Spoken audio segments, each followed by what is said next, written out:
सन 2025 में जितिया का व्रत या जिसे जीवित पुत्रिका का व्रत कहा जाता है, वो कब रखा जाएगा, इसका पारण किस दिन करना है और पारण में कुछ विशेष सावधानियां हैं जो आपको जरूर रखनी चाहिए।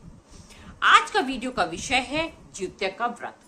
सन 2025 में इसकी तिथि क्या है, प्रारंभ तिथि क्या है और बाकी बातें आगे आपको बताऊंगी। नमस्कार दोस्तों, मैं अंजलि सक्सेना स्वागत करती हूँ आपका पुनः एक नई वीडियो में। आज हम जानेंगे जितिया के व्रत के विषय में। किसको ये व्रत करना चाहिए? ये हर उस माँ को करना चाहिए जिसके पास संतान का सुख है। कहते हैं ये पुत्र के लिए करा जाता है, लेकिन आजकल पुत्र और पुत्री दोनों के लिए किया जाता है, क्योंकि संतान तो दोनों ही होती है। इसलिए पुत्र के लिए रखे, पुत्री के लिए रखे, लेकिन पहले ये व्रत जो है वो पुत्र के ही लिए खाली रखा जाता था। अब जानते हैं कि इसका प्रारंभ कब हो रहा है। ये व्रत रखा जाता है पितृपक्ष में अष्टमी तिथि। इसका प्रारंभ हो रहा है 13 तारीख को। 13 तारीख की शाम को नहाए खाए और से इसका प्रारंभ होगा। 14 तारीख को निराजल व्रत रखा जाएगा। 13 सितंबर की मैं बात कर रही हूँ। 14 सितंबर को निराजल व्रत रखा जाएगा और 15 सितंबर को आपको पारण करना है।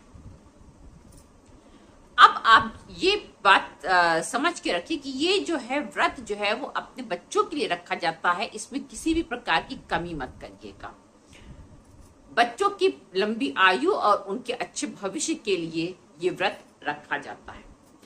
इस व्रत में हमें किस किस की पूजा करनी चाहिए? सूर्यदेव की पूजा की जाती है। इसमें जो है वो सियार और चील की पूजा की जाती है और जो है कुशा से बने हुए जिपूत वाहन की पूजा की जाती है।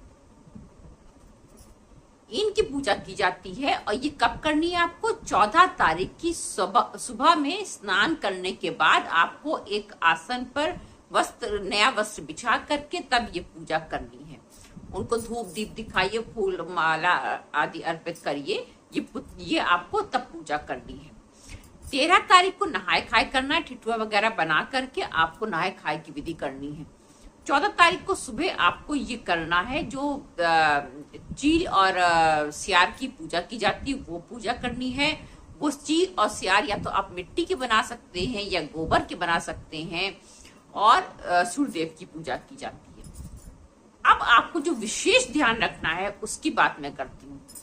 बहुत से लोग ये है वो क्या करते हैं कि जब पारण करते हैं, जो कि आप 15 सितंबर को सुबह करना है, पारण के समय वो लोग जो है वो कुछ भी खा के पारण कर लेते हैं। इसी में बस आपको ध्यान रखना है कि आपको एकदम ताजा बना हुआ खाना ही खाना है। बासी खाना खा के पारण नहीं करना है।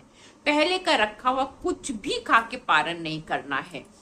यही काम जो है वो उसने किया था।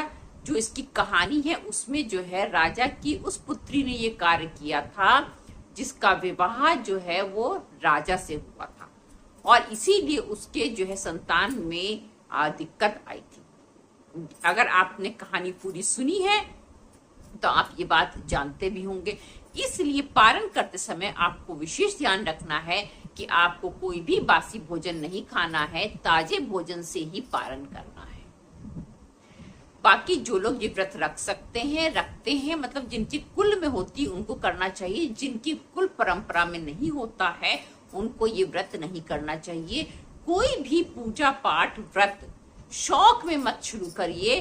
जो आपकी कुल परंपरा में चला आ रहा है उसी को आप आगे बढ़ाइए और जो कुल परंपरा में चला आ रहा है उसको छोड़िए भी मत।